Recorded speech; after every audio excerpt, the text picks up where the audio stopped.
Voilà, bonsoir. Je voudrais donc vous souhaiter à toutes et à tous la bienvenue pour cette conférence grand public organisée par l'Université de Genève. C'est toujours un grand plaisir de vous voir aussi nombreux venir à ce genre d'événement. J'aimerais vous apporter quelques éléments de contexte qui a permis l'organisation de la conférence de ce soir autour de Thomas Bourgeron. Donc Thomas Bourgeron participe en ce moment à un colloque scientifique qui a lieu au campus Biotech et qui est vraiment centré sur comment obtenir une meilleure compréhension des maladies psychiques et comment intégrer la neurobiologie dans cette compréhension-là.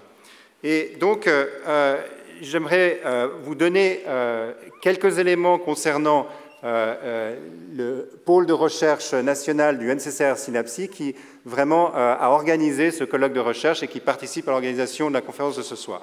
Donc, qu'est-ce que le NCCR Synapsi? C'est un pôle de recherche qui est soutenu par le Fonds national suisse depuis maintenant une dizaine d'années et qui a vraiment permis de mettre en place un programme de recherche qui permet d'étudier les bases biologiques des troubles psychiatriques. Et donc, au centre de ce projet a émergé une forte collaboration entre, d'un côté, des chercheurs cliniciens et de l'autre, des neurobiologistes qui, avant la création de ce pôle de recherche, se parlaient relativement peu. Et donc, c'est à travers des projets de recherche transnationale où, d'un côté, on étudie l'animal et de l'autre côté, des cohortes cliniques humaines, qu'on a pu avancer progressivement pour mieux comprendre les maladies psychiatriques. Et ce pôle de recherche, depuis sa création, a maintenant produit plus de 700 publications scientifiques dans ce domaine. Mais ce n'est pas seulement une aventure scientifique, ce pôle de recherche, c'est aussi une aventure humaine, très riche en interactions. Et c'est vraiment ce que ce pôle de recherche a permis, c'est la création d'un centre au campus Biotech et également la création d'une communauté scientifique humaine qui se rassemble régulièrement pour avancer sur ces questions très compliquées. Et donc, au centre du projet, il y a vraiment un axe développemental qui résonne fortement avec la conférence qu'on va entendre tout à l'heure sur l'autisme, où on essaye de comprendre les trajectoires développementales dans différents troubles psychiatriques, puisqu'on pense que de comprendre l'émergence des symptômes psychiatriques avant l'apparition d'un trouble est vraiment fondamental. Et puis pour cela, on doit étudier des modèles animaux pour avoir accès, c'est une chose très importante qu'on ne peut pas faire chez l'homme, pour avoir accès à des populations de neurones spécifiques, pour pouvoir étudier des circuits spécifiques. Et donc, les modèles animaux sont vraiment très utiles pour formuler des hypothèses et avancer sur des mécanismes moléculaires. Et d'un autre côté, grâce aux avancées de la neuroimagerie cérébrale, on arrive maintenant à de mieux en mieux repérer certains circuits, certaines constellations de fibres, comme vous voyez ici dans cette image nerveuse, qui vont nous servir à mieux comprendre certaines régions cérébrales qui sont plus impliquées dans certaines dimensions cliniques ou d'autres. Et donc, c'est vraiment ce mariage entre, d'un côté, les explorations de multimodales, comme on dit dans la neuroimagerie humaine, et de l'autre, ce qu'on peut étudier chez l'animal, qui est au cœur de ce pôle de recherche national, où nous avons 5 grandes cohortes cliniques que nous étudions à travers l'axe différents centres entre Genève, l'EPFL, Lausanne, donc il y a plusieurs institutions qui soutiennent ce pôle de recherche. Et dans le cadre de ce pôle de recherche, il y a notamment une population de personnes qui présentent des troubles autistiques et qui sont étudiées dans ce pôle de recherche. Et donc, si vous voulez avoir plus de connaissances sur ce pôle de recherche, il y a donc un site qui vraiment est mis à jour régulièrement sur les recherches qui sortent et les publications que vous pouvez consulter. Et donc, j'aimerais maintenant laisser la parole à Stéphane Eliès, qui va vous présenter le conférencier de ce soir, Thomas Bourgeron. Merci de votre attention.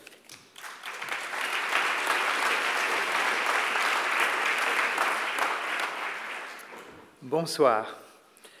Lorsqu'on regarde le parcours de Thomas Bourgeron, il semble d'emblée atypique. Tout d'abord, il commence par une maîtrise en biologie végétale. On parle ici clairement des plantes. pour continuer ensuite avec un doctorat en génétique humaine. Dans le cadre de ce doctorat, il choisit les chemins de traverse et s'intéresse au cycle de Krebs et aux maladies mitochondriales. La mitochondrie est ce fascinant petit organe respiratoire de la cellule qui contient son code génétique propre et se transmet de mère en fille depuis la nuit des temps. On est là tout au début des années 90.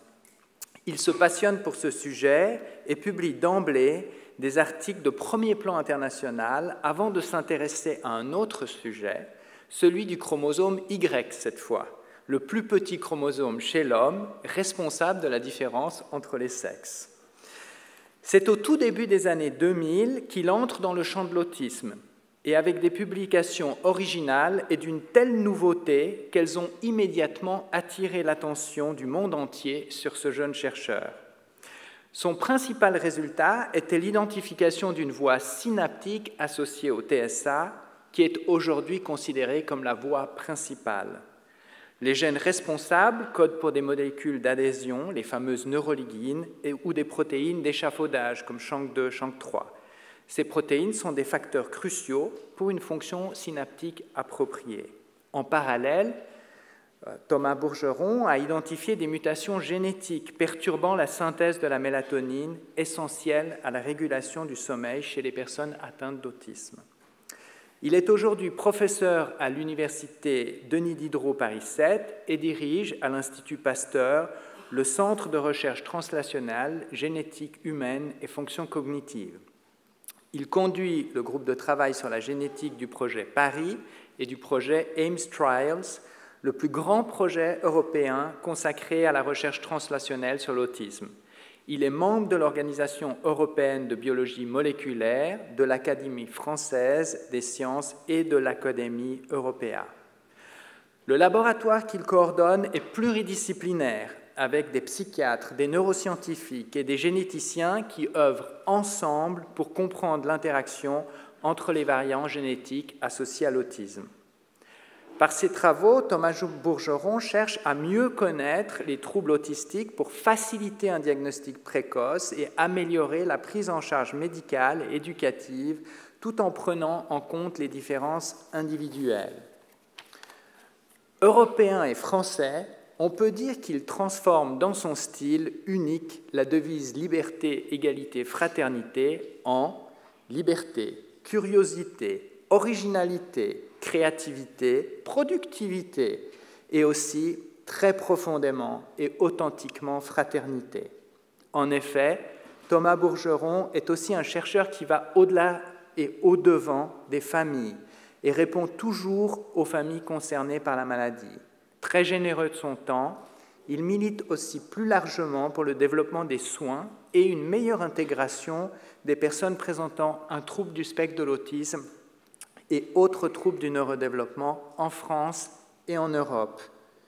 Nous lui sommes très reconnaissants d'être avec nous ce soir à cette conférence organisée grâce au soutien de l'Université de Genève et de son équipe de communication, de Synapsi et de son directeur dynamique, le professeur Alexandre Dayer, enfin de la Fondation Pôle Autisme. Je vous souhaite une bonne soirée.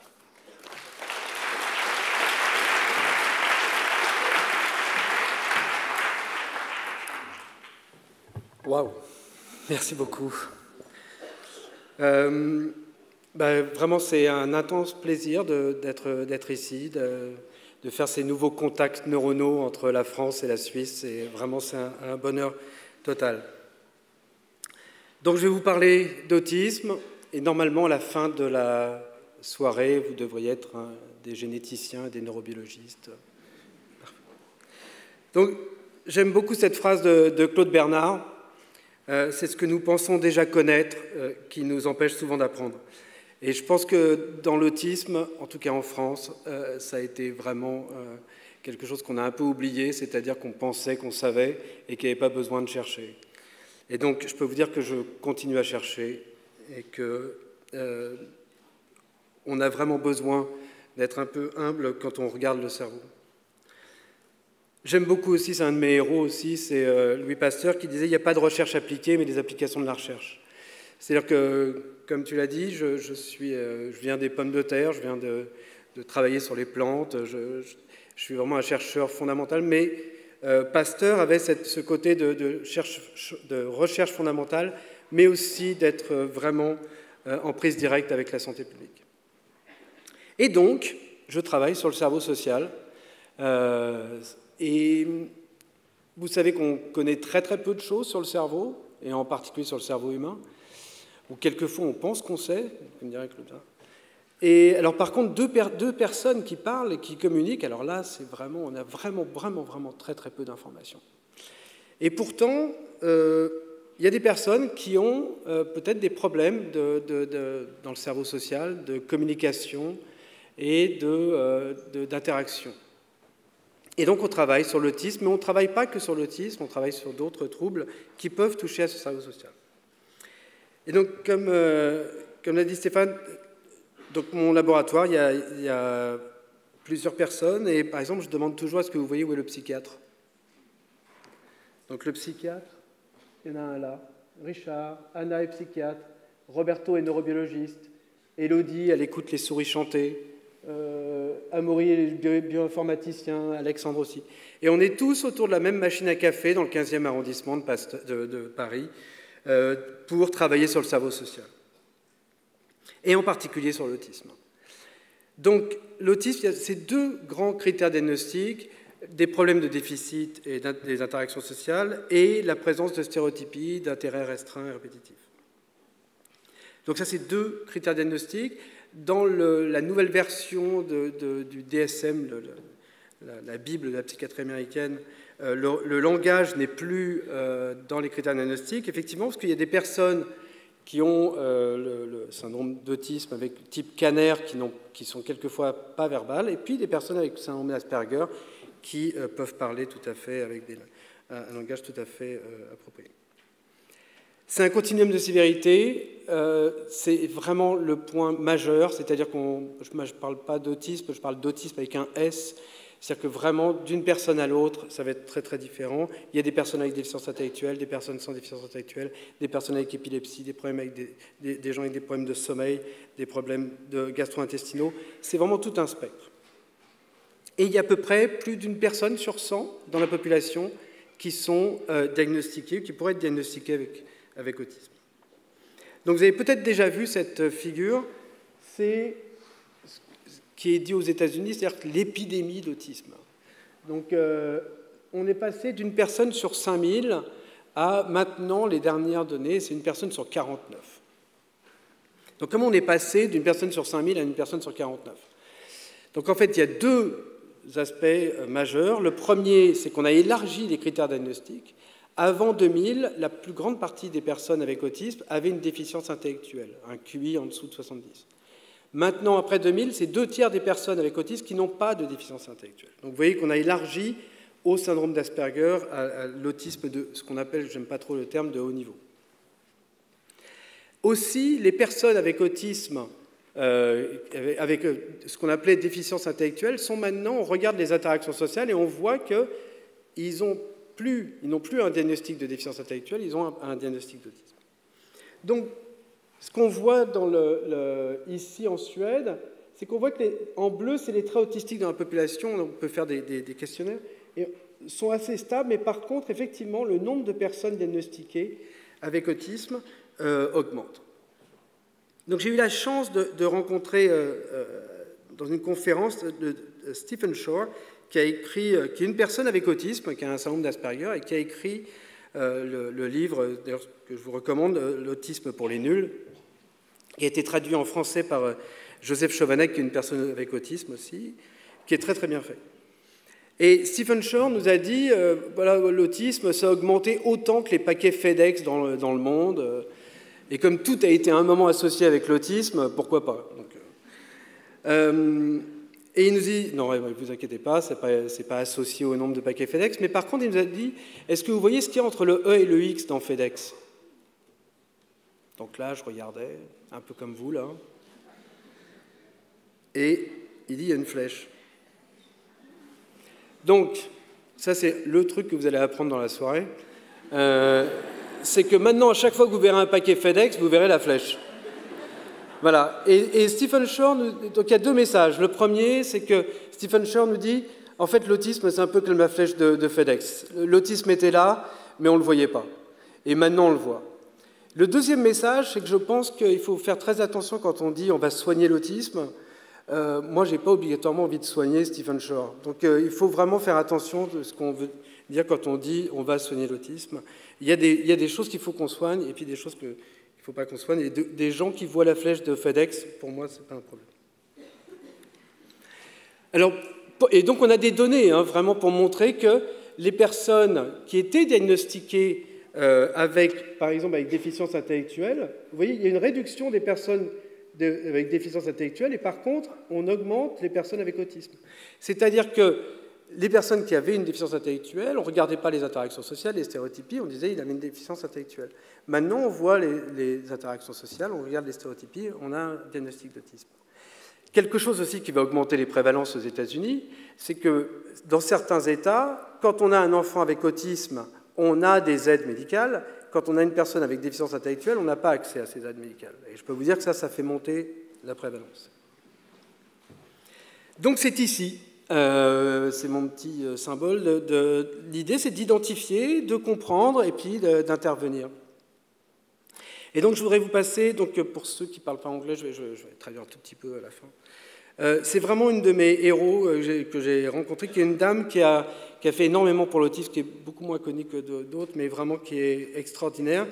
Et elle avait une fille avec autisme. Et donc elle va vous dire un peu ce qu'a été la surprise quand elle a eu cet enfant. But then, in 1956, we had our daughter. Vous entendez ou pas? Ouais, un peu plus fort peut-être. But then, in 1956, we had our daughter, Susie. We soon began to realise that her development wasn't going according to plan, and we were continually worried. But we didn't get a proper diagnosis until she was 3 years old, because very little was known about autism in those days. And when we did get the diagnosis, we were very concerned because the theories then were that parents were responsible. It was the way they brought the child up, and they'd been cold and distant, but we knew how much we'd loved her and how much she meant to us. Voilà, donc elle dit qu'elle a eu le diagnostic, elle a eu le diagnostic assez tôt, en fait, à 3 ans. En France, des fois, on n'a pas le diagnostic à 3 ans, même maintenant. Et qu'elle était inquiète parce qu'on lui disait que c'était elle qui était la cause de l'autisme. Donc ça, je peux vous dire que c'est une cause qui n'existe pas. Donc on peut arrêter. Donc voilà.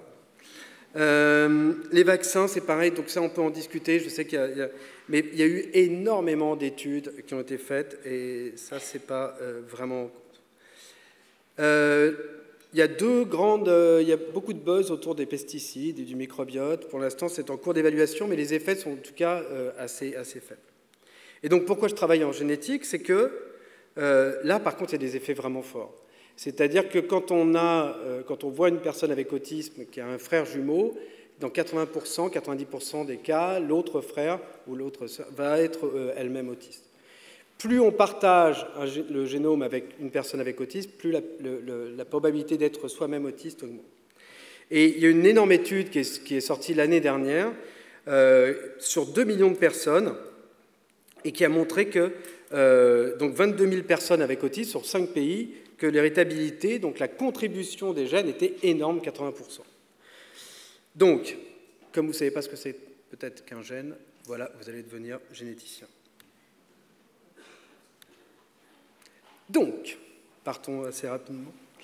Vous avez dans dans vos organes, vous avez des cellules, et dans ces cellules, vous avez un noyau, et dans le noyau, vous avez des chromosomes. Les chromosomes sont faits d'ADN et de gènes. Ça va? Donc voilà un petit morceau d'ADN. Maintenant, on a des machines beaucoup plus sophistiquées, et je dis toujours, si vous voyez un généticien bronzé, c'est qu'il travaille beaucoup, parce qu'on regarde l'ADN aux UV. Donc, Donc on avait beaucoup de façons de voir le génome. Donc dans les années 80, on pouvait regarder les chromosomes. En 90, on pouvait les colorer, on pouvait voir des petits morceaux qui pouvaient être manquants. Et puis dans les années 2000, on avait vraiment ces puces à ADN qui permettaient de regarder des choses beaucoup plus précises. Et puis maintenant, on arrive à séquencer quasiment les lettres du génome. Et puis maintenant, on a vraiment la séquence du génome complet. Donc voilà ce que ça fait. Voilà, ça c'est ma vie. Donc je regarde ça toute la journée. Maintenant, je regarde l'étudiant qui regarde ça toute la journée, mais je continue à regarder ça. Donc c'est à peu près 2 mètres d'ADN dans chacune de vos cellules, 3 milliards de lettres, et à peu près, entre vous et moi, c'est les variations qu'on peut avoir. C'est-à-dire qu'on a à peu près une variation sur 1000, une lettre sur 1000 qui est différente entre vous et moi. Donc dans ces 22 000 gènes, on a des variations. Alors ces variations, je les appelle vertes. Alors c'est vraiment très neutre, c'est-à-dire que l'on ait un T de son père ou un C de sa mère, ça ne va rien faire. Des variations qui vont faire que vous êtes blonde ou brune, ce qui n'est pas non plus une catastrophe, mais vous avez, il y a un petit effet sur le phénotype, sur ce qu'on voit. Et puis des mutations, des variations qui vont faire que vous êtes malade ou pas. Et le problème, pour moi généticien et pour mes amis neurobiologistes, c'est que quand on séquence l'ADN, on n'a pas la couleur. C'est-à-dire qu'on ne peut pas savoir, quand on trouve une variation, est-ce que c'est quelque chose qui est neutre, qui va avoir un petit effet ou qui va avoir un effet majeur. Et donc tout le laboratoire va essayer de voir qu'est-ce qui se passe. Et donc si vous voulez briller en société, vous dites, j'ai des SNP, des SNP qui sont différents entre toi et moi, à peu près donc 3 millions entre toi et moi. Et puis alors si vous voulez vraiment être des généticiens incroyables, il y a une deuxième forme de variation, ce qu'on appelle les variations du nombre de copies, où quelquefois, il y a des gens qui ont perdu un petit morceau d'ADN ou un grand morceau d'ADN. Ici, c'est un enfant qui a perdu 1, 2, 3, 4, 5 millions de lettres et tous ces gènes ici qui sont perdus. Et les parents n'avaient pas cette mutation, on va revenir là-dessus. Et puis, quelquefois, c'est des duplications où cet enfant a gagné 1 million de lettres qui sont dupliquées. Et là, pareil, ça peut être vert, ça peut être neutral, ça peut y avoir un petit effet, ou alors ça peut donner une maladie et causer vraiment une maladie sévère. Donc, le message, quasiment tout le monde est quasiment à peu près pareil, 99,9%, mais il y a cette petite lettre différente entre toutes les 1000 lettres qui va faire qu'on est un peu différent, voilà, sur l'aspect physique et peut-être cognitif. Et donc, c'est assez... Vous pouvez prendre ces petites variations génétiques et faire la différence regardez la distance entre les gens, et vous voyez, ça c'est un très beau travail. Voilà, vous êtes ici. Et les Français sont ici. Les Portugais, les Espagnols. Et donc, on a un peu ce miroir, si vous prenez les différences, on a des petites différences d'une population à l'autre. Donc maintenant que vous êtes des généticiens extraordinaires et experts, vous allez maintenant devenir des neurobiologistes experts. Donc ça, vous savez que vous avez un cerveau. Vous savez qu'il y a des neurones. Et alors, peut-être chose que vous ne savez pas, c'est que vous avez à peu près le même nombre de neurones à votre naissance et maintenant. Donc, on a ces neurones qui se connectent les uns avec les autres. Et ces points de contact entre les neurones, ce qu'on appelle les synapses. Et c'est ça qui va transformer l'information et qui va faire que les réseaux se développent. Et donc, j'espère que vous allez voir quelques synapses aujourd'hui qui vont être faites et consolidées. Et là, c'est une version très simplifiée, comme vous pouvez le voir, de la synapse. Et quand je vous dis que c'est simplifié, vraiment, hein, parce que là, aujourd'hui, je peux vous dire que c'était beaucoup plus compliqué au congrès. Avec toutes ces petites protéines qui sont codées par les gènes. Donc, on a les vésicules, on a les récepteurs, on a les protéines d'échafaudage, qui vont faire que ces synapses, ces contacts vont se mettre en place. Donc maintenant, vous êtes des généticiens et des neurobiologistes, vous allez comprendre ça parfaitement. On a un très joli neurone, on a un noyau, on a de l'ADN, on a une double hélice de l'ADN qui est très jolie, on a cette séquence, ces 4 lettres de l'ADN qui vont coder pour des protéines, et ces protéines vont faire leur boulot, soit ils vont faire que les neurones vont se diviser, soit ils vont se différencier, ils vont migrer et ils vont se connecter les uns avec les autres. Et tout mon travail, c'est de trouver ça, cette mutation. Donc une mutation qui va peut-être changer un C en T. Vous allez me dire, changer une lettre sur 3 milliards. Bon. Mais quelquefois, ça va changer la protéine. Des fois, ça ne va rien faire, des fois, ça va faire quelque chose. Et puis, malheureusement, ici, par exemple, ça va changer un peu la protéine. Et ça va faire qu'elle ne va pas faire son travail, qu'elle va, au lieu de pouvoir connecter les neurones vont moins bien se connecter. Donc voilà, maintenant que vous êtes des généticiens, des neurobiologistes, et vous comprenez l'interaction, on va pouvoir passer à la génétique de l'autisme. Et donc, effectivement, en 2003, j'ai identifié ces premières mutations. En fait, il y a plus de garçons que de filles dans l'autisme, et donc je me suis dit que sur le chromosome X, il y avait peut-être des gènes intéressants à regarder. Et j'ai regardé une région du chromosome X qui était perdue chez certains enfants avec autisme. Donc, on a séquencé, on était 3 au laboratoire, et on séquençait ce gène. Et donc, les cercles, c'est les filles, les carrés, c'est les garçons.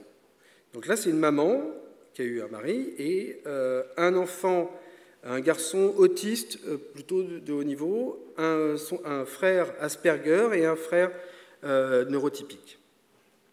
Le frère Asperger, il voulait être infirmier, après il voulait être chauffeur de taxi, il connaît toutes les rues de Göteborg, il habite en Suède. Et ces deux garçons avaient, au lieu d'avoir T, T, T, ils avaient T, T, T, T. Donc vous voyez un T supplémentaire. Et ce T supplémentaire se mettait dans la séquence du gène et en fait cassait la protéine. Donc au lieu d'avoir une protéine de longueur normale, ça cassait la protéine. Donc on avait cette famille, on a séquencé par contre 100 familles et on ne trouvait que cette famille. Donc on a regardé un autre gène qui lui ressemble beaucoup, qui s'appelle neurogene 3, et là on a trouvé une mutation dans une famille très similaire, une famille suédoise, avec un garçon autiste et son frère Asperger, et dans une mutation, très joli nom, de arginine 451C, et qu'on a trouvé qui était présente chez la mère, mais la mère avait un chromosome X, 2 chromosomes X, donc elle était protégée. Donc vous voyez, on était à peu près là. C'est-à-dire qu'on avait trouvé effectivement quelque chose de pertinent, on savait que ces gènes étaient impliqués dans l'autisme, mais enfin on n'avait pas trouvé le gène de tous les autistes. Par contre, l'information que si ces neurolégines étaient importantes, alors pourquoi pas celle-là, celle-là, celle-là, celle-là? C'est toutes ces protéines qui vont interagir. Et comme un peu un fil d'Ariane, si on avait déjà une information, est-ce qu'on pouvait trouver les autres gènes? Donc là, je vais vous défiler 15 ans de ma vie en 30 secondes, juste pour les étudiants, parce que quand je montre une diapo, c'est à peu près 50 boulots d'un étudiant. Donc quand vous venez au laboratoire, ne pensez pas qu'on trouve tout de suite des gènes impliqués dans l'autisme. Et donc Christelle, au laboratoire, donc, on avait les neurolégines, et elle pouvait se fixer directement ou indirectement à ces protéines d'échafaudage de la synapse, et donc a trouvé chez un petit garçon un bout du gène qui manquait. Et les parents étaient très inquiets déjà quand l'enfant avait 6 mois, il avait une hypotonie, il ne parlait pas. Enfin, il n'a pas eu accès au langage.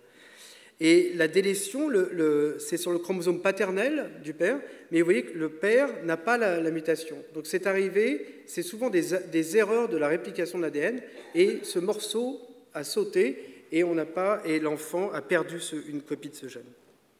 Ici, c'est sur le chromosome rose, donc, transmis ici par la mère, et on avait une insertion d'un G. Tout à l'heure, c'était un T supplémentaire, là, c'est un G supplémentaire. Et vous voyez que ici, donc, chez ce garçon autiste, pas chez l'enfant neurotypique, et puis de nouveau chez l'enfant autiste. Et donc là, c'était étrange, parce que les 2 enfants avaient une mutation, mais les parents, quand on regardait, n'avaient pas la mutation dans le sang. Et en fait, ça, c'est quelque chose qui est assez rare, c'est que la maman, ici, avait la mutation dans les oocytes, probablement, et pas dans le sang. Donc ça, c'est quelque chose qu'on voit quelquefois. Et cette famille a été importante, parce que quand j'ai commencé, en particulier en France, à travailler sur l'autisme, il y a beaucoup de gens qui m'ont dit que tu travailles sur l'autisme en génétique, mais tu ne vas rien trouver, ça n'existe pas, des gènes impliqués dans l'autisme. Et puis après, quelques mois ou quelques années plus tard, quasiment les mêmes personnes. Quoi, tu travailles sur l'autisme, tu ne vas rien trouver, il y a trop de gènes impliqués dans l'autisme. Donc en gros, le message, c'était « qu'est-ce que tu vas faire ?» Et là, on montrait qu'il y avait une mutation qui touchait une copie d'un gène. Donc on a 2 copies d'un gène. On avait la chance de voir que le père avait transmis le chromosome bleu clair ici à son premier enfant et le chromosome bleu foncé ici. Donc on avait une seule copie qui ne fonctionnait pas et ces 2 enfants étaient très sévèrement atteints, pas de langage et un autisme très sévère. Et ce dosage génique a été illustré ici, une petite fille qui a perdu ce gène et qui a quasiment pas de langage, et son frère, lui, a 3 copies du gène. Normalement, vous avez 2 copies du gène, lui, il a eu 3 copies, je ne vais pas rentrer dans le détail comment. Et ce garçon a appris le langage de façon précoce, il a un large vocabulaire, mais par contre, il a des gros problèmes d'interaction sociale, des stéréotypies, il a un syndrome d'Asperger typique. Donc on avait ce dosage à la synapse, entre d'avoir une seule copie, ça donne un autisme très sévère, 3 copies, ça donne Asperger. Et ça a été répliqué plus tard. Ensuite, on a, donc ça, ce sont les neurolégines, et elles se fixent aux neurexines sur l'autre côté de la synapse, et on a trouvé des pertes du matériel génétique qui suppriment ce gène. Donc voilà, cette image dont vous vous rappelez, vous trouviez très très compliquée peut-être, maintenant est très simple. Neurolégine, Schank, neurexine. Donc on avait pour la première fois un petit chemin qui faisait qu'on avait des gènes qui se liaient les uns avec les autres et qui donnaient un peu des formes d'autisme un peu différentes, mais c'était de l'autisme. Donc, si vous n'avez pas compris celle-là, vous allez comprendre celle-là. Donc, je l'ai fait hier. Donc, si vous voulez venir à l'Institut Pasteur, ou si je veux venir à Genève, je peux être bloqué ici, je peux être bloqué ici, ou je peux être bloqué ici. En tout cas, je n'arriverai pas à Genève. Vous voyez ? Et donc, on a ce chemin, et selon où on va être bloqué, ou muté dans les gènes, on a, par exemple, si c'est l'accès au langage, des choses comme ça. D'ailleurs, by the way, je viens de découvrir qu'on pouvait venir en métro en 3h47, donc je vais revenir plus souvent, je pense. Ça, c'est Google, et ce que dit Google. Voilà. Donc, ce fil d'Ariane, depuis donc 2003, 2007, où est-ce qu'on en est? Donc ça, c'est une figure que je mets souvent, parce que c'est un étudiant au laboratoire qui l'a faite, qui est un étudiant dyslexique très très très fort, et qui compense bien en faisant des très très jolies figures. Et donc, il a mis le chromosome 1, le chromosome 2, le chromosome 3, et ainsi de suite. Et tous les gènes qui étaient, à l'époque, il y avait beaucoup de gènes qui étaient déjà robustes et associés à l'autisme. Maintenant, quasiment tous ces gènes sont associés à l'autisme, de façon très robuste. Et vous voyez qu'il y a beaucoup de gènes. Donc, il n'y a plus qu'en France où on pense qu'il n'y a pas de gènes impliqués dans l'autisme. Et donc, je dis, même la dernière fois, j'avais fait une conférence où j'ai dit, surtout, ne sortez pas de cette salle en disant qu'il n'y a pas de gènes impliqués dans l'autisme. Et la personne qui a parlé juste après moi a fait toute une liste des causes de l'autisme, et puis au niveau des gènes, il a dit « les gènes, je sais pas ». Donc, de nouveau, il faut écouter Claude Bernard. Donc, c'est très très hétérogène. Quelquefois, c'est un gène différent dans une famille différente. Et par contre, la bonne nouvelle, c'est quand même que ça converge vers des voies biologiques qui sont assez communes, je reviendrai sur ça. Ici, c'est les protéines qui se lient les unes avec les autres. Donc on continue à travailler, je vous passe tous ces travaux qu'on fait, qui sont d'essayer de trouver des gènes impliqués dans l'autisme. Et donc il y a quelques années, c'était vraiment, quand on trouvait un gène impliqué dans l'autisme au laboratoire, c'était genre incroyable. Maintenant, c'est genre, bon, on va manger. Donc on est toujours un peu... mais disons que c'est moins étonnant, parce qu'on a des méthodes maintenant qui permettent de trouver des gènes petit à petit, petit à petit. Mais par contre, on est de plus en plus intéressé sur ce que font ces gènes. Et par exemple, ce gène, Contactin 6, a été trouvé chez des parents aussi et chez des enfants. Et la plupart des enfants, c'est un gène qui est extrêmement impliqué et exprimé dans le cortex auditif, de l'oreille jusqu'au cortex auditif. Et ces enfants ont des hyperacousies douloureuses, et ça, c'est très souvent dans l'autisme, mais beaucoup chez ces enfants. Et je pense que les gènes n'ont pas grand-chose à faire avec l'autisme, mais par contre, ils sont très intéressés par comment on entend, comment on intègre les informations sensorimotrices. Donc on a trouvé d'autres gènes, je ne vais pas rentrer vraiment dans le détail, mais c'est vraiment de plus en plus on trouve des gènes impliqués. Et ça consolide deux choses. La plupart de ces gènes ici à la synapse, il y en a beaucoup maintenant qui sont associés. Et puis une autre voie qu'on appelle le remodelage de la chromatine, c'est l'expression des gènes. Donc on dit que c'est deux voies différentes, mais en fait c'est quasiment la même, parce que ces gènes qui vont être exprimés, ils sont souvent à la synapse, et la synapse, quand elle fonctionne, elle va activer les gènes, et donc on a cette plasticité synaptique. Et je ne sais pas si vous vous rappelez la petite mutation neurolygine R451C, que vous aviez vu tout à l'heure. Eh bien, ici, c'est un travail du groupe de Peter Scheifele. Il avait montré que quand on met des neurolygines dans un neurone, ça fait des synapses. Je vous le fais bref. Hein. Je me ferai engueuler par tous mes copains neurobiologistes. Et voilà quand on met la mutation arginine 451C. Donc là, il n'y a plus besoin d'être neurobiologiste pour voir que la capacité des neurolygines d'induire la synaptogénèse, la formation des synapses, est totalement altérée. Donc ça, s'il y a une diapo dont il faut se rappeler, c'est celle-là. C'est que l'architecture génétique est très différente d'un enfant à l'autre, d'une personne à l'autre.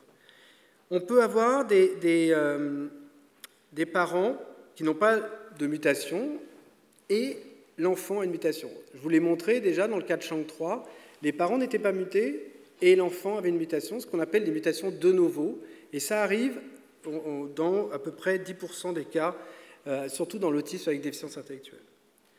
Et puis on a des formes où le papa va avoir une mutation, la maman va avoir une mutation, ça n'a pas d'effet, puis l'enfant va avoir deux mutations, il va y avoir un autisme.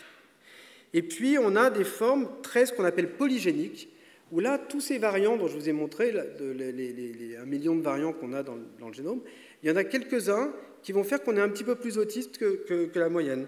Donc les parents vont peut-être avoir des traits un petit peu autistiques, mais ces variants vont s'accumuler chez l'enfant et ça va donner un autisme. Donc c'est vraiment une architecture génétique et très différente, et c'est là où c'est la complexité de la génétique de l'autisme. Donc actuellement, on peut, avec les connaissances que l'on a, déjà faire un diagnostic génétique chez à peu près 10 à 20% des personnes avec autisme. Et ça peut monter même à 30%, 35% pour les personnes avec autisme avec déficience intellectuelle. Donc il y a vraiment une possibilité de faire des diagnostics génétiques de l'autisme actuellement. Mais vous voyez que on rate des cas parce que probablement l'architecture est compliquée et on n'a pas assez de gènes actuellement qui sont associés pour faire les diagnostics chez tout le monde. Donc on continue à travailler. Il y a toutes ces formes polygéniques où là c'est encore plus compliqué et je suis quasiment... Enfin, il y a plusieurs groupes et en France, plus personne ne travaille sur cette partie-là qui pourtant est importante. Alors, comment on fait? Là, ça devient la forme. Vous êtes des généticiens extraordinaires parce que c'est important d'avoir ça en tête. C'est ce qu'on appelle le fond génétique. C'est toutes ces petites variations qui vont avoir des effets et qui, en s'accumulant, vont faire quelque chose. Donc ça, on a de plus en plus de données sur ces variants communs qui sont impliqués dans l'autisme. Et donc nous, on s'est posé, au lieu de dire, tiens, autiste, pas autiste, on s'est posé des questions, par exemple, qu'est-ce qu'il en est de l'héritabilité de l'empathie, par exemple? C'est quelque chose qui est assez déficitaire chez les personnes avec autisme. Donc, voilà, on s'est posé cette question-là, et on s'est posé cette question-là avec Simon Baron-Cohen, qui est un psychologue en Angleterre. Donc, comment on va tester l'empathie chez les personnes? Donc, il y a plusieurs tests, je ne vais pas rentrer dans le détail. Il y en a un qui est assez intéressant, c'est ce qu'on appelle lire l'esprit dans les yeux. Où là, on vous donne que les yeux, et on vous demande si la personne est plutôt joueuse, confortante, irritée, ou est-ce qu'elle s'ennuie. Et puis là, vous cliquez sur ce que vous voulez. Vous pouvez le faire sur Internet. Et donc là, vous avez 36 paires d'yeux après, où vous faites, et voilà. Et donc vous pouvez avoir un score. Est-ce que vous savez bien lire dans l'esprit, dans les yeux, ou pas? Et donc, vous avez des gens qui sont plutôt doués pour lire l'esprit dans les yeux, et puis d'autres qui sont un peu moins. Donc si vous êtes là, vous êtes à peu près dans la moyenne. Et si vous êtes là, mon beau-frère est là. Et il n'était pas... J'adore mon beau-frère, il vote Trump, mais sinon je l'aime bien. Et il n'était pas trop surpris d'ailleurs d'être là. Bon. Et donc vous avez ces scores. Et donc on a demandé, après on a regardé, on a demandé à des jumeaux quel était le score, est-ce que ces jumeaux se ressemblaient sur les scores. Et on a vu qu'ils se ressemblaient beaucoup, ils étaient à peu près à 28%, il y avait beaucoup plus que ce qu'on pensait dans la population générale. Donc on a à peu près 28% d'irritabilité. Après, on a mis ce test dans le site web de la compagnie 23andMe, et là on a reçu 88 000 réponses de gens qui ont fait le test. Et donc on a pu faire une irritabilité, je ne vais pas rentrer dans le détail, et donc trouver ces premiers gènes qui sont impliqués dans cette réponse, en tout cas est-ce qu'on est doué ou pas pour lire l'esprit dans les yeux. Donc on a fait beaucoup d'études avec Simon et Varun, qui sont des gens merveilleux, sur le quotient d'empathie, le quotient de systemizing. Le quotient de systemizing, c'est est-ce que vous aimez bien faire répondre à des petits tests, à faire des petits tests, le petit côté ingénieur. Oui. Et donc ce qu'on a pu voir, c'est que le génome des personnes avec autisme était enrichi en variations qui vous donnaient des scores assez élevés en systemizing, l'ingénieur, et par contre appauvri en allèles qui donnaient de l'empathie. Donc ça, au lieu de travailler sur autisme, oui, non, l'idée, vous voyez, c'est de stratifier, d'être beaucoup plus fin et de dire, tiens, est-ce que c'est plutôt un autisme avec de l'empathie, est-ce que c'est un autisme avec plus de systemizing.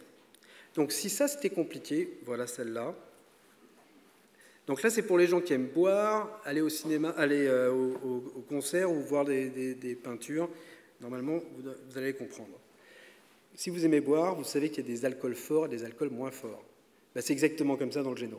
Il y a des mutations qui vont faire vraiment que vous avez une mutation, vous êtes malade, et puis des alcools où on peut boire un peu plus, mais si on boit trop, on va avoir le même effet.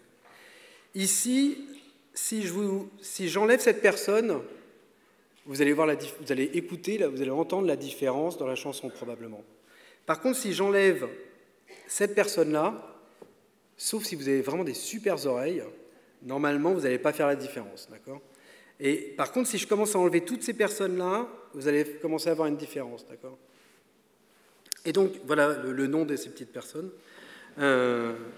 Donc, Chang 3, quand on enlève, là, on voit la différence, d'accord ? Et donc, chacun a un petit orchestre avec ses variations. Et d'ailleurs, tu parlais de la mélatonine, le rythme, donc ASMT, c'est un des gènes qui donne qui code pour la mélatonine. C'est pareil, si le rythme est différent, vous allez faire la différence dans la chanson.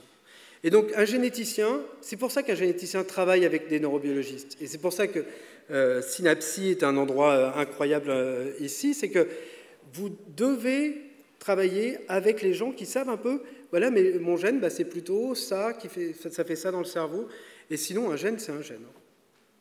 Et puis voilà, ici, là, vous voyez, si vous prenez le pointillisme, chaque petit point, vous n'allez rien faire, mais après, ça fait une jolie image si vous les mettez ensemble. Donc, on fait des outils pour comprendre toutes ces interactions entre les gènes et comment les gènes se mettent ensemble, comment il y a cet orchestre. Donc pour revenir, et ça c'est pas nouveau, de nouveau, si vous écoutez, les jeunes, écoutez et lisez des papiers anciens, et quand je dis papiers anciens, pour les jeunes c'est genre 2010. Hein. Donc lisez des papiers encore plus anciens. Et Lorna Wing, elle écrivait dans les années 70, et elle avait dit, si vous avez vu un enfant avec autisme, vous avez vu un enfant avec autisme. Donc en gros, les personnes sont très différentes et qu'il faut essayer de mieux comprendre cette diversité. Donc qu'est-ce qu'on peut faire quand on a identifié des causes, comment on peut aller plus loin? Et donc ça, c'est une stratégie qui est très, c'est pas nous qui avons mis ça en place, mais c'est très, très différent d'une personne à l'autre. On fait beaucoup de génétique, on fait beaucoup d'imagerie, je n'ai pas eu le temps de vous montrer ça. On a des patients qui sont mutés, on peut faire des modèles cellulaires, des modèles animaux, et après, mieux comprendre ce que font ces mutations, trouver des molécules qui vont modifier les choses, et puis faire des essais cliniques qui soient bien ciblés sur un groupe de patients qui a besoin de ce traitement. Donc c'est ce qu'on a fait, par exemple, pour Chang 3, je vous ai montré que Christelle avait trouvé ce gène, et puis après, on a trouvé des mutations dans Chang 2, dans Chang 1, il n'y a pas Chang 4, donc on s'est arrêté. Et donc, on est revenu aux patients. Et donc, ça, ici, c'est le quotient intellectuel des patients. Et ici, c'est ce qu'on appelle le Autism Diagnostic Interview. C'est plus vous avez un score élevé, plus vous avez des problèmes d'interaction sociale, de communication verbale, non verbale, ou des intérêts restreints répétitifs, des stéréotypies. Vous voyez que les patients qui sont mutés dans Chang 1, c'est un gène, ils ont un QI tout à fait dans la norme. les patients mutés dans Shank 2 sont un peu intermédiaires, et malheureusement, les patients qui sont mutés dans Shank 3 sont beaucoup plus déficitaires au niveau cognitif. Donc vous voyez, c'est un peu de la haute couture maintenant. C'est-à-dire que quand on trouve un gène, on va voir le patient, on fait de l'imagerie, on essaye de mieux comprendre ce qui se passe. Donc les psychiatres sont allés voir les patients, et par exemple, tout ça c'est publié, puis vous pouvez aller sur notre site. On a vu par exemple que les patients qui étaient mutés dans le gène Shank 2, ils avaient des clinodactylis et des petits problèmes de malformation, qui n'a rien du tout de spécifique avec l'autisme. Mais maintenant, les cliniciens, quand ils voient un patient autiste avec une clinodactylie, ils se disent, tiens, c'est peut-être Shank 2. Les patients qui étaient mutés dans Shank 3, il y avait des grandes pertes de matériel génétique avec Shank 3 qui étaient perdu. Et les enfants étaient hypotoniques. Et donc les gens se demandaient, est-ce que c'est Shank 3 qui fait cette hypotonie ou est-ce que c'est d'autres gènes? Eh bien, les patients qui sont mutés que dans Shank 3, la plupart du temps, ils ont une hypotonie. Donc voilà, vous voyez, on va beaucoup plus fin que juste un gène impliqué dans l'autisme. Après, on fait des modèles cellulaires, des modèles animaux. Donc là, pareil, je vais vous passer 30 secondes à 10 ans de boulot. Et donc Élodie est une personne incroyable. Donc elle est venue dans mon laboratoire, on avait fait des souris qui étaient... Et j'avais eu cette idée de regarder, on m'avait demandé de faire un chapitre de livre, et on me dit les souris autistes, alors déjà j'aime pas trop le terme, et on m'avait dit comment tu vas les analyser, donc j'ai rien dit, je me dis ok, les interactions sociales, ok, les stéréotypies, puis là il y avait le langage, là je me suis dit bon c'est raté. Juste au moment où je lis un papier qui dit il y a les souris chantent, donc vraiment je ne savais pas à l'époque, hein. Et vous aussi peut-être. Et donc on regarde le chant des souris, donc elles chantent dans l'ultrason, c'est pour ça que vous avez jamais entendu une souris. Et Élodie, j'ai demandé à la chercheuse allemande avec qui j'avais fait t'as pas quelqu'un qui est intéressé par les chants des souris? Et elle dit non, mais par contre j'ai une étudiante qui écoute les babouins vocalisés au Nigeria. Donc elle est venue au laboratoire, donc en 2008, et je lui ai dit, tu es sûr que tu veux venir à Pasteur, au -1 de l'Institut Pasteur, pour écouter les souris chanter? Elle m'a dit oui, oui, et donc elle est toujours là. Et elle fait un travail extraordinaire, vous allez voir. Donc on a fait ces souris avec Tobias Bockers en Allemagne. Donc là c'est et on a regardé les interactions sociales. Donc là c'est un mâle, et on va on va introduire une femelle en chaleur dans la cage. Donc voilà ce qu'on fait à l'Institut Pasteur. Et vous voyez, c'est tout mignon. En tout cas, c'est ce qui se passe à l'Institut Pasteur, -1. Voilà. Donc c'est tout mignon. Et là, c'est une souris qui est mutée dans le même gène qu'on a trouvé chez les autistes.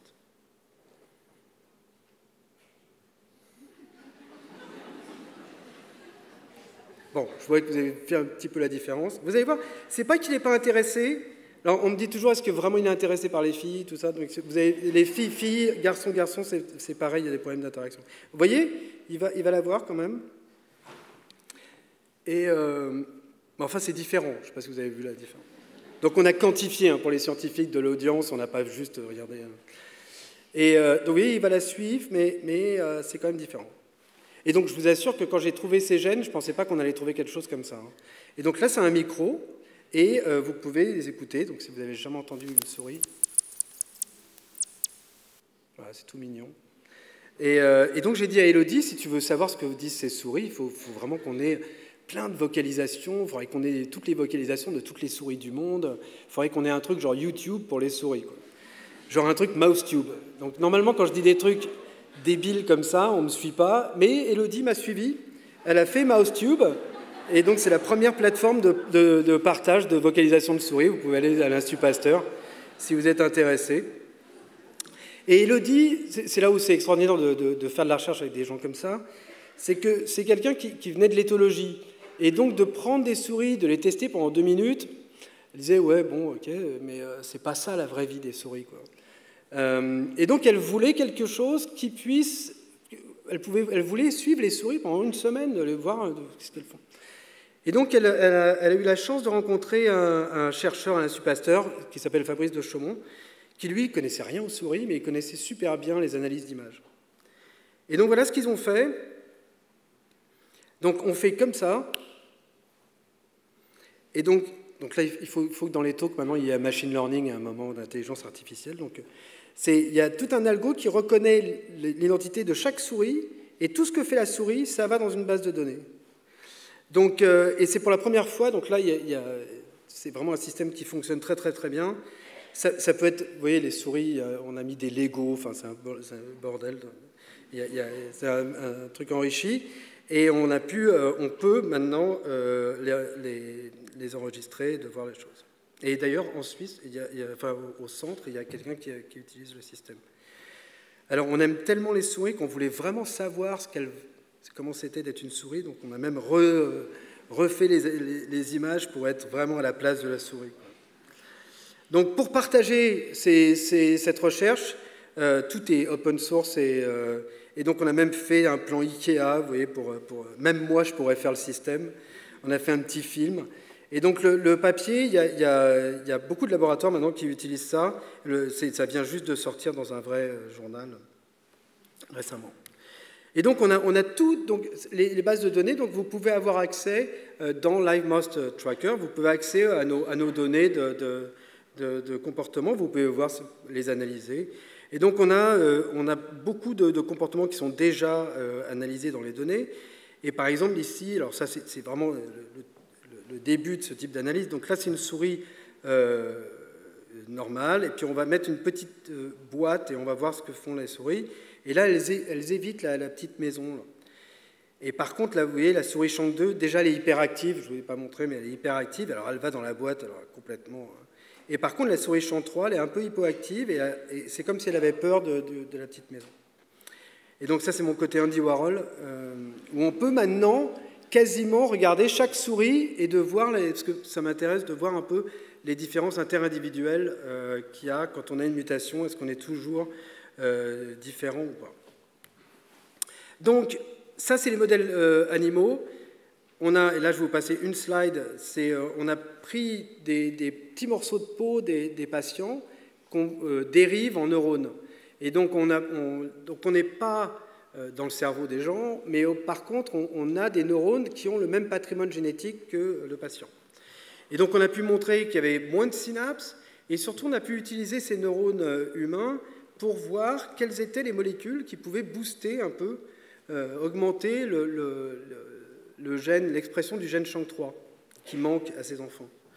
Et donc, avec Alexandra, on a testé 205 molécules qui étaient déjà sur des médicaments sur le marché, et on a trouvé que le lithium augmentait le taux de Shank 3. Donc, les enfants sont mutés dans un gène, et ils ont encore un gène qui fonctionne. Et donc, l'idée, c'est d'utiliser le lithium pour augmenter ce gène et qui compense la perte d'une copie du gène.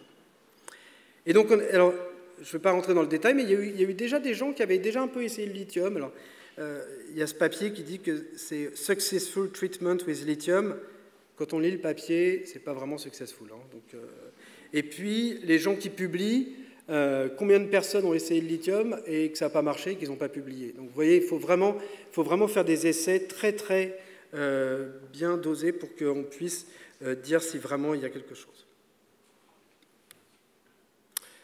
Voilà, donc là, moi je suis super optimiste tout le temps. Par contre, 17 ans après la découverte des premiers gènes associés à l'autisme, les choses ont changé. Donc là, souvent, dans mes talks en anglais, je parle en français tellement j'ai honte, pour pas qu'ils comprennent, quoi.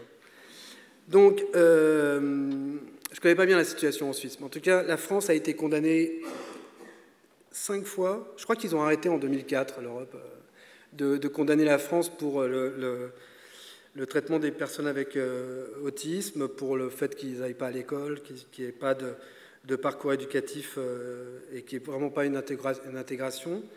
À l'hôpital Robert Debré, avec qui je travaille, pour avoir un diagnostic, il faut 18 mois d'attente. Donc pour une personne de 3 ans, c'est la moitié de sa vie. Donc, et si vous voulez vraiment avoir le cafard, vous pouvez. Je ne pensais pas un jour que j'allais faire de la publicité pour la chaîne Public Sénat. Mais vous pouvez voir ce film, c'est une maman qui est elle-même autiste et à qui on a retiré ses 2 enfants autistes pour maltraitance. Et ça, c'est 2017, hein, c'est pas 1980. Donc, ça, c'était ma période un peu énervée. Mais par contre, les choses ont changé quand même. Il y a beaucoup plus de recherche qui est faite, il y a beaucoup plus de prise en compte de l'autisme et de travailler sur ce qu'on pense être l'autisme.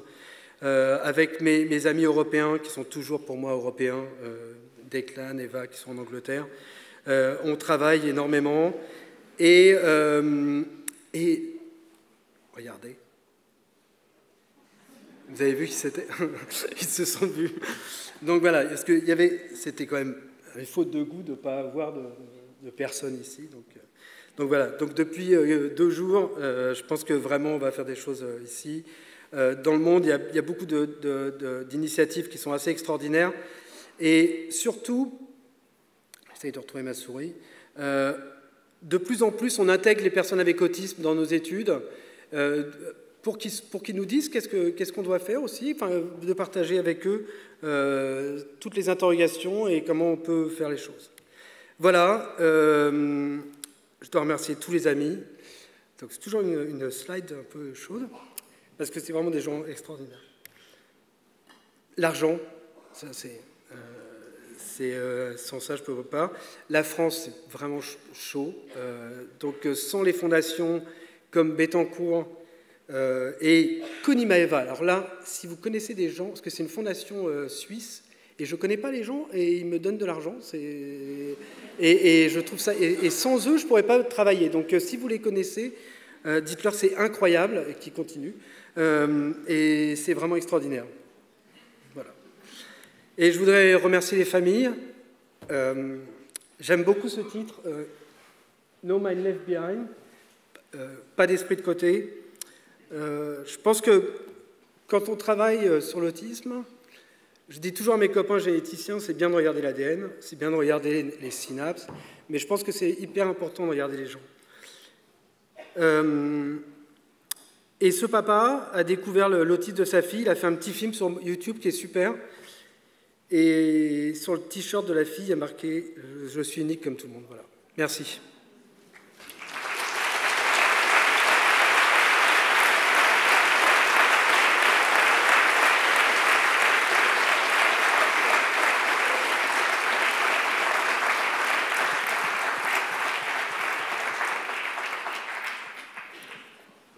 Si vous avez des questions, je ne sais pas si...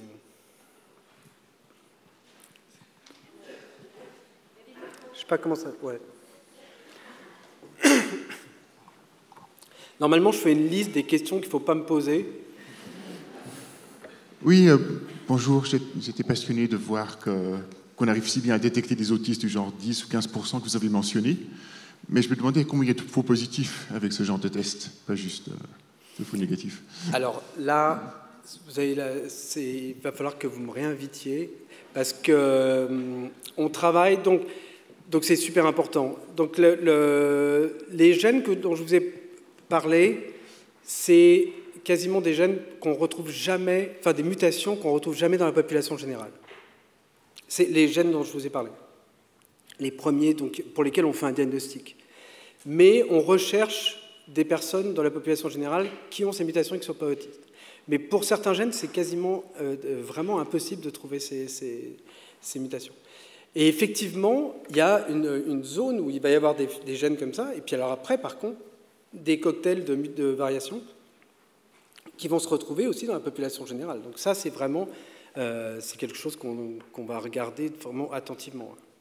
C'est pour ça que autiste, oui ou non, ou muté, pas muté, pour moi, est une question même assez dangereuse, je trouve.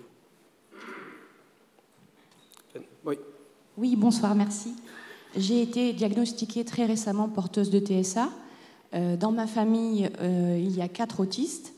Et à aucun moment, lors du diagnostic, on m'a demandé de donner mon sang ou n'importe quel bout de peau qui pourrait aider. Et je me dis quand même, ça fait beaucoup de cas dans une seule famille. Comment est-ce qu'on peut faire pour vous aider quand on est porteur de TSA? Et on se dit, il faut peut-être qu'on vous aide, en fait, à donner matière à travailler. Je pense que les familles sont vraiment demandeuses et les personnes concernées sont la plupart du temps vraiment très très demandeuses. C'est une recherche qui est compliquée et qui est en tout cas pas beaucoup financée. Parce que quand je vous dis que le projet européen, le plus grand projet, ça doit être la moitié d'un footballeur à Paris, hein, pour les budgets. Et on n'est pas du tout à l'échelle qu'il faudrait.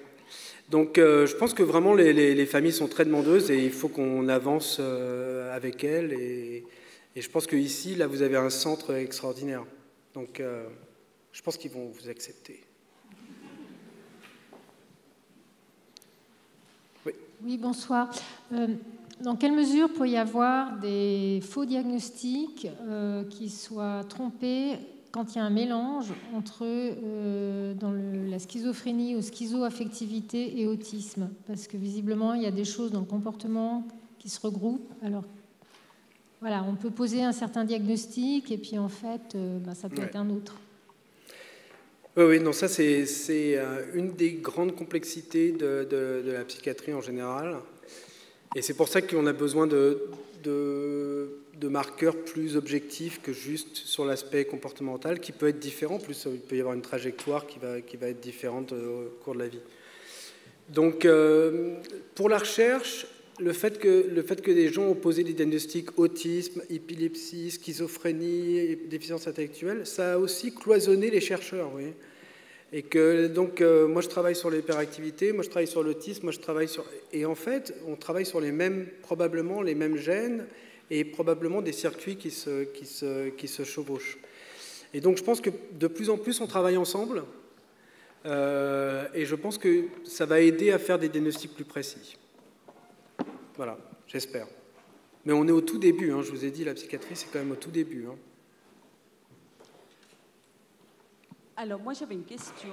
Vous avez évoqué, et puis je l'entends assez souvent, un signe assez déficitaire de l'autisme, c'est verbaliser les émotions. Donc, l'empathie. Et ça, je l'entends très souvent, et moi, je mettrais plutôt un bémol là-dessus, quand on dit empathie, parce que qu'est-ce qu'on met par empathie? Merci. Qu'est-ce qu'on met par empathie?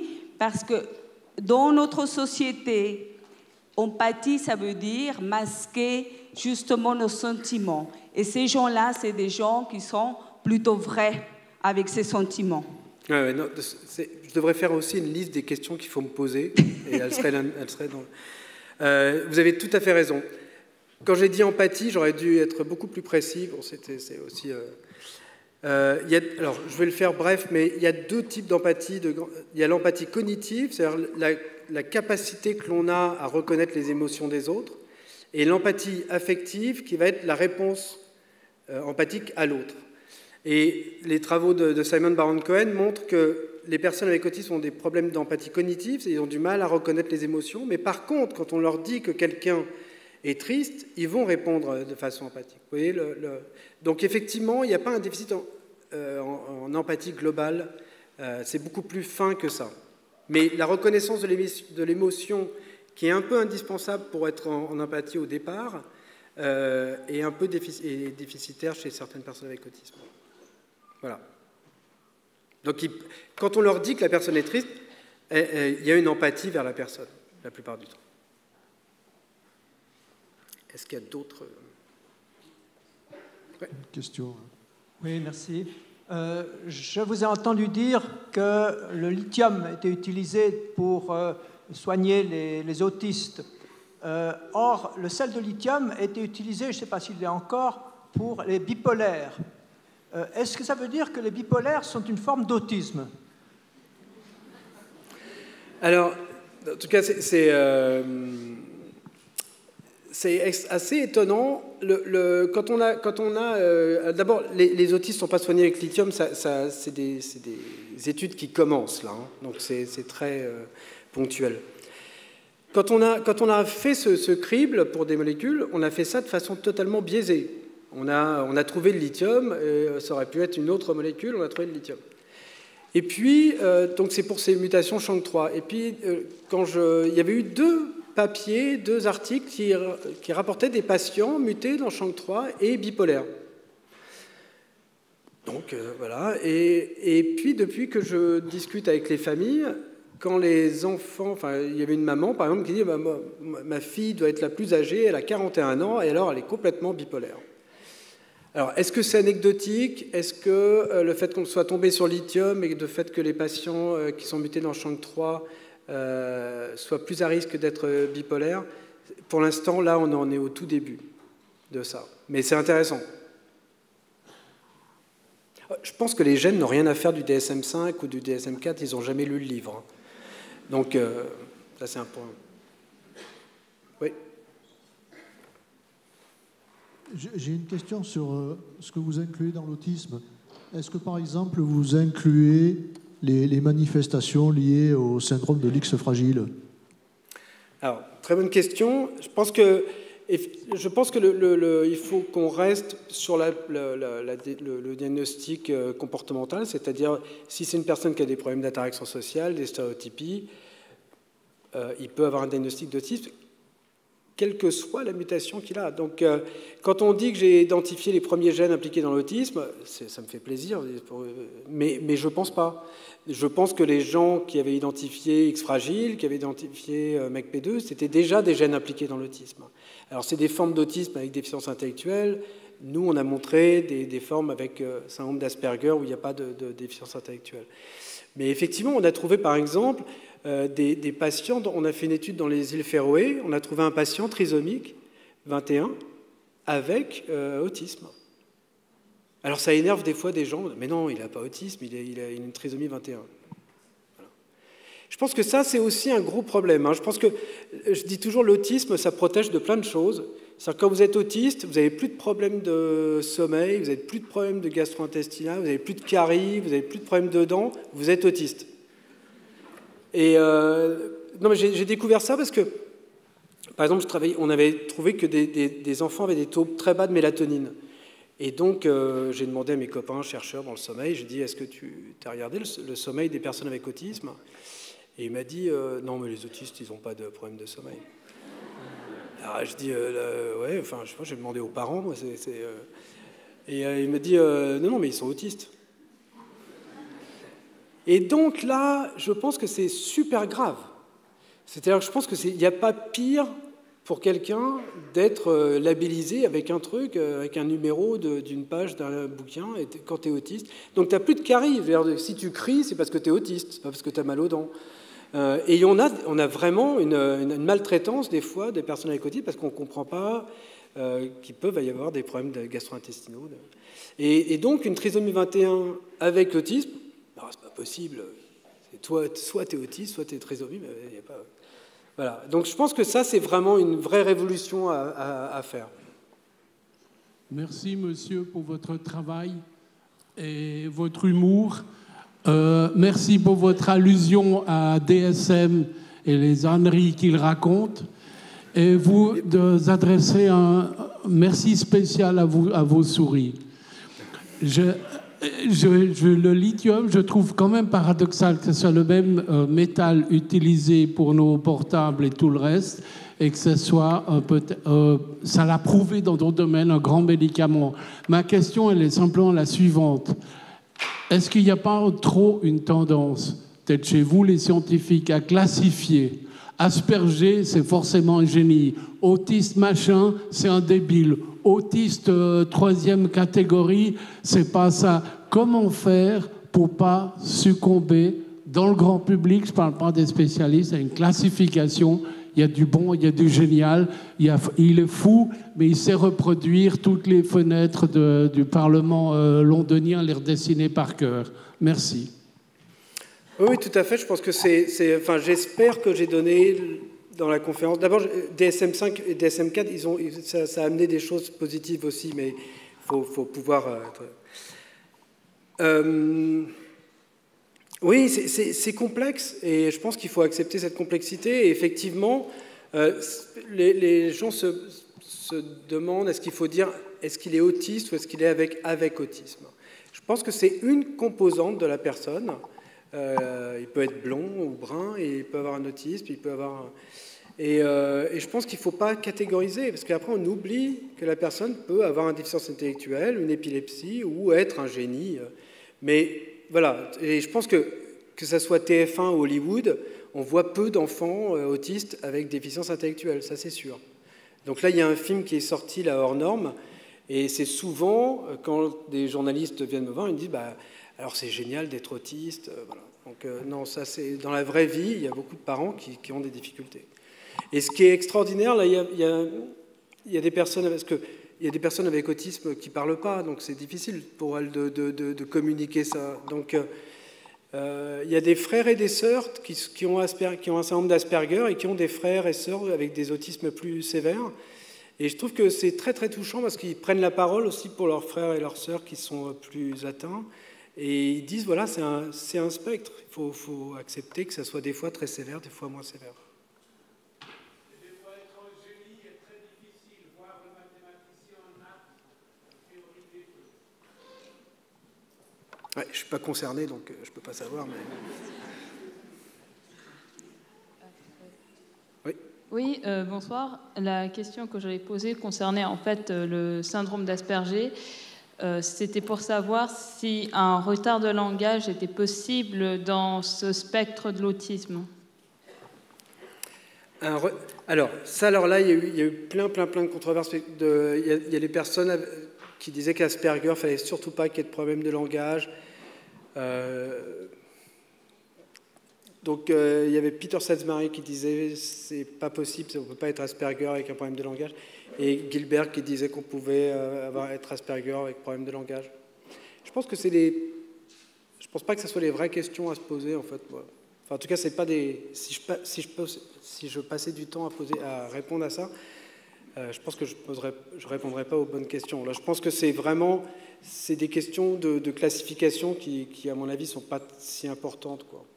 Je pense qu'il faut passer à autre chose que la classification. Voilà, t'es ça, t'es ça.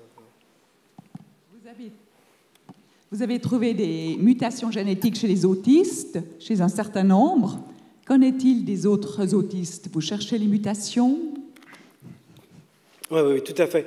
On pense que, en fait, donc il y a plusieurs aspects méthodologiques. La première chose, c'est que ces mutations de novo, là, où on a une seule mutation et on est autiste, celles qui sont retrouvées plusieurs fois, parce que comment on sait que ça? C'est parce moi je l'ai trouvé une fois, mais j'ai mes copains au Canada, aux États-Unis, en Suisse, qui ont trouvé ça aussi. Donc on a pu petit à petit dire, ben voilà, ça doit être impliqué. On a regardé dans la population générale, on n'a pas vu, donc on se dit, tiens, ça doit être impliqué dans l'autisme. Donc ça, on a pu le faire. Chang-3, par exemple, c'est assez courant. Et c'est 1 à 2% des personnes avec autisme et déficience intellectuelle, vous voyez, et c'est un des gènes majeurs. Donc les autres, c'est vraiment très très rare. Et donc plus on séquence, plus on peut être sûr que ce gène-là est important. Donc ça, c'est l'aspect scientifique, qui est un peu rébarbatif, mais voilà, on travaille. Donc ça, sur ces formes-là, de plus en plus, on trouve des choses. Et sur les formes plus polygéniques, alors là c'est compliqué parce que c'est un peu l'orchestre, hein. C'est tous ces les gens qui vont jouer dans cette musique, avant de les trouver tous, avant de comprendre un peu comment ils jouent ensemble et comment ça va être différent d'une personne à l'autre. Mais je suis assez optimiste, hein. Je pense et je pense qu'il faut qu'on le fasse tous ensemble. Parce que là, j'ai des fois dit le gène de l'autisme et tout ça, mais c'est pas ce que je pense. Je pense qu'il y a des gènes, il y a des variations, et puis après il y a des personnes. Et c'est pour ça que je travaille avec les neurobiologistes, hein, pour dire. J'avais des copains généticiens qui disaient « Ah, je pense que l'autisme, c'est glutamate ». Donc là, mes copains neurobiologistes, ce serait fou. Et je me suis dit, à mon avis, c'est un peu plus compliqué que ça soit juste glutamate. Je vais aller dans le département de neurosciences, parce que j'avais envie de savoir ce que mes gènes préférés faisaient dans le cerveau. Et je pense que c'est un vrai travail ensemble pour essayer de comprendre ce qui se passe. Bonsoir. Voilà. Juste pour revenir sur vos souris, avec la différence que vous avez montrée, est-ce que vous avez induit la carence, la déficience, ou est-ce que vous l'avez simplement trouvée? Si vous l'avez induit, donc vous avez une certaine maîtrise de cette manifestation. Alors c'est là où je vois que je ne suis pas du tout autiste, parce que j'aime bien savoir qui me... Est-ce que vous pouvez me... Ah voilà, super. C'est pas que je vous vois dans les yeux et tout ça, mais c'est super important. Merci. Par contre, vous pouvez répéter la question, je suis complètement... Oui, excusez-moi. Vos souris, la souris qui est déficiente, est-ce que vous avez induit la déficience? Vous avez une maîtrise génétique sur la déficience? Ou est-ce que vous l'avez simplement trouvée? Non, alors donc en fait, il y a des façons de créer des mutations dans le génome de la souris. Et donc là, on a supprimé le gène SHANK2 ou le gène SHANK3 qui est muté chez les personnes avec autisme. Donc ça, c'est vraiment une mutation ciblée sur ce gène qui a été faite. Ça répond un peu à votre question? Oui. Enfin, j'ai deux questions. La première, c'était, vous avez parlé des causes des pesticides, des microbiotes. J'aimerais savoir un peu plus par rapport à ça. Et le deuxième point, si j'ai bien compris, les mutations affectent surtout les synapses. Et je voulais savoir un peu ce qu'on parle beaucoup actuellement de l'intervention précoce par rapport à la spasticité cérébrale, la méthode de Denver et tout ça, qu'il parle presque de guérir l'autisme, en tout cas, enfin, dans le livre. Merci. Alors, sur les aspects environnementaux, il y a des travaux qui sont faits, surtout aux États-Unis, et donc pour l'instant, le seul résultat qu'on peut dire, c'est que s'il y a des effets, c'est super faible. Donc ça, alors après, il y a des effets environnementaux. Par exemple, si une maman a pris de l'acide valproïque ou du valproate, parce que là, il y a vraiment des formes environnementales. Donc ça, il y a des études en cours. Pour l'instant, c'est pas très... Oui. Alors, ouais. Je pense que les études sont assez solides. Et donc il y a eu plusieurs... les scientifiques, quand ils montrent quelque chose, il faut que ça soit remontré, que ça soit remontré. Donc pour l'instant, les travaux sont assez solides et il faut que ça soit répliqué encore une fois ou deux fois. Pour les synapses, effectivement, je pense que plus on prend en charge l'enfant tôt, mieux c'est. Donc, je dirais que ça n'a pas été démontré totalement pour l'instant. Il y a des choses qui sont solides par rapport à rien, quoi. Par rapport à... là, je ne vais pas faire... en plus, c'est filmé. Par rapport à la France. Donc, je pense qu'il faut... Toute thérapie comportementale va être vraiment bien. Et le plus tôt possible. Oui. Je voulais vous demander si vos recherches ont un effet sur les thérapies et comment vous pouvez influencer les thérapies.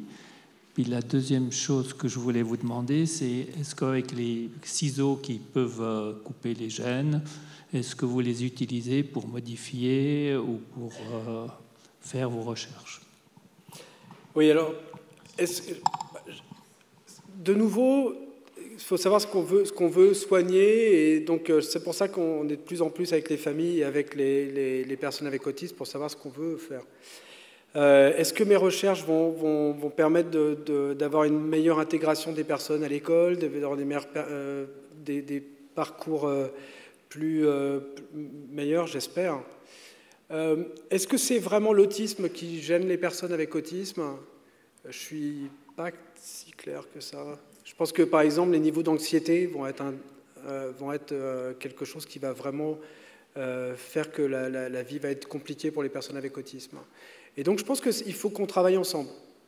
Et évidemment, j'espère qu'en tout cas, ça a déjà quand même déculpabilisé beaucoup de mamans. Moi, j'ai rencontré des mamans qui m'ont dit, mais enfin, grâce aux travaux sur la recherche sur l'autisme, j'ai pu garder mes enfants. C'est quand même là, voilà. Donc on a encore d'autres étapes à faire, mais moi j'espère.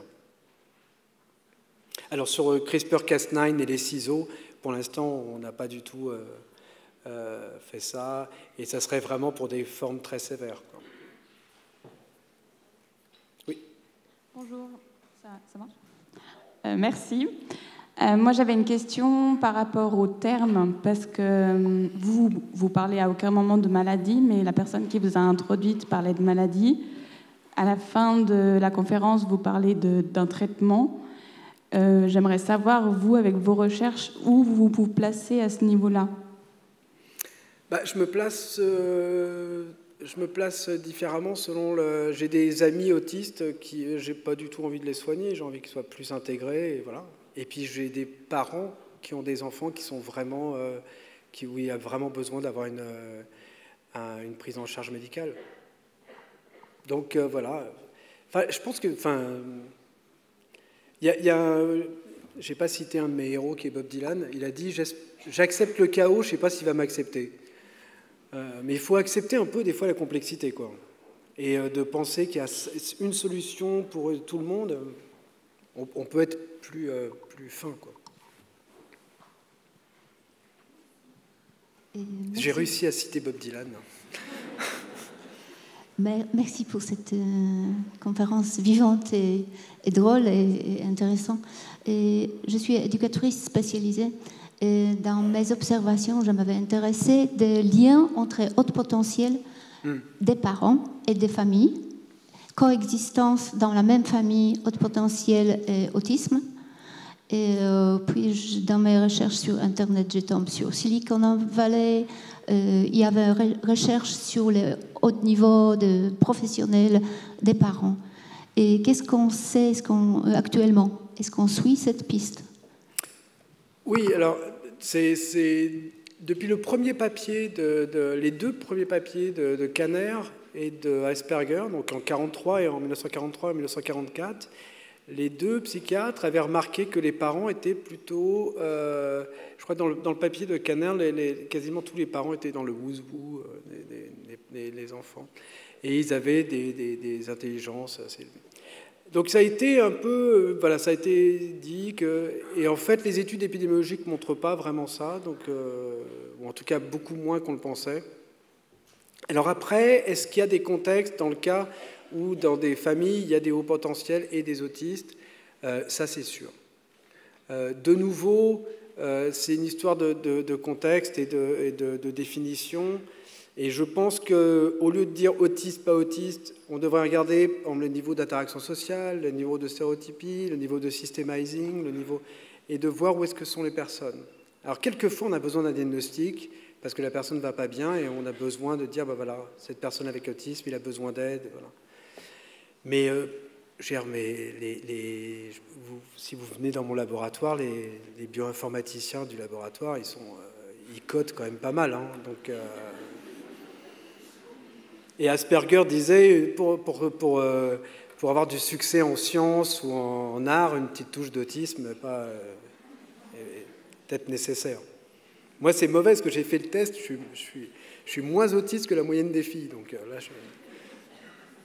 et c'est assez stable, en fait. Je le refais à chaque fois pour voir si ça change. Oui. Si on prend le temps de la ségrégation, de l'établissement spécialisé, du ghetto, de l'idéologie par beaucoup de parents considérée comme une exclusion.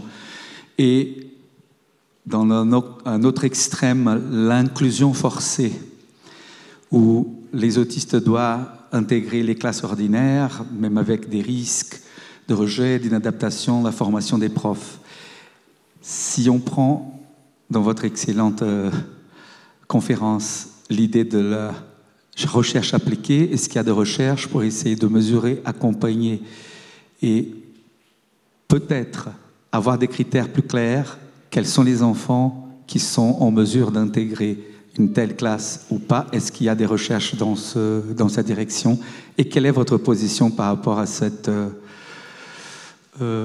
parfois idéologie de il faut inclure à tout prix les enfants autistes? Je dis toujours que trouver des gènes, c'est pour trouver le meilleur environnement. C'est-à-dire que mon rêve, c'est pour dire, voilà, cet enfant a cette difficulté-là, probablement, parce qu'il y a telle variation, et que ça va mieux marcher pour lui. On le voit dans l'épilepsie, par exemple. On voit qu'il y a des enfants qui sont mutés dans tel ou tel gène, et ben c'est plutôt pour cet enfant-là, c'est plutôt cet anti-épileptique-là. Pour cet enfant, et c'est pareil pour les parcours éducatifs, par exemple. Est-ce que cet enfant-là va avoir plutôt dans ce parcours éducatif qui est celui-là? Et je pense que, de nouveau, autiste, pas autiste, Lorna Wing, en 79, disait il faut arrêter de parler d'autisme. En 79. Parce que c'est beaucoup plus complexe que ça. Et je pense qu'on ferme les possibilités. Chaque enfant, il y a une très belle initiative sur au lieu il y a la ICD, l'International Classification of Disease, il y a l'International Classification of Functioning, de voir chez une personne qu'est-ce qui fonctionne et qu'est-ce qui ne fonctionne pas, indépendamment de son diagnostic, et de voir qu'est-ce qui est bien pour lui. Est-ce que d'aller à l'école où il va être complètement, l'école ordinaire, où il va être complètement exclu, avec une AVS à payer à 300 €, en tout cas, je sais pas combien, en France, ça ne va pas fonctionner. Et voilà, donc il faut qu'on ait vraiment de la haute couture pour ces personnes. Voilà. J'ai une question. Est-ce que Je vais revenir, hein. Ouais. Parce que... on va prendre une dernière question. Alors, est-ce que des futurs parents ont la capacité d'évaluer, qualifier le risque d'avoir un enfant autiste ou avec autisme, sachant qu'il y a des cas, dans la famille, en fait. Est-ce qu'on est capable d'évaluer au niveau individuel ce risque-là? Non, au niveau individuel, c'est pour ça qu'on travaille quand même au niveau génétique, parce que pour certaines formes, on peut trouver, par exemple, des mutations de novo, et là, la possibilité d'avoir une autre personne avec autisme est très faible, dans les formes sévères, par exemple. Donc c'est vraiment de nouveau, c'est haute couture, c'est chaque... Regardez, c'est là. Je suis unique comme tout le monde. Hein. Donc ça va être souvent des solutions qui vont être pour chaque personne différente. Quoi. Merci. Alors, une toute dernière question. Oui, bonsoir. Sinon, vous venez à Paris. En fait, moi, j'aurais aimé savoir ça. Ma question rejoint un peu ce que vous disiez tout à l'heure. Il y a la recherche en génétique pure, et puis il y a la recherche sur, disons, quel type de prise en charge va marcher pour tel ou tel autiste. Est-ce qu'il y a des bases de données quelque part? Alors en génétique, oui, pour savoir quels gènes sont mis en cause ou pas dans tel ou tel problème. Mais est-ce qu'il y a des relations entre des bases de données, disons, de traitement ou de prise en charge spécifique, et puis ce qui est d'autre part constaté en génétique? Eh ben, c'est ce que j'espère faire avec Synapsy en Suisse. On va faire des synapses entre la France et la Suisse et on va mettre ça en place. C'est exactement ça qu'on veut faire. Je pense que là, j'ai bien conclu, je pense. Oui, je pense que c'est une bonne conclusion.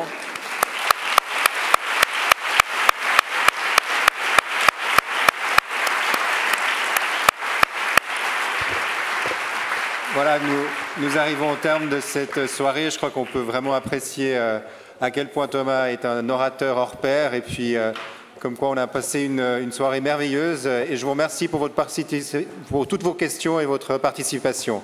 Bonne soirée à tous et à toutes.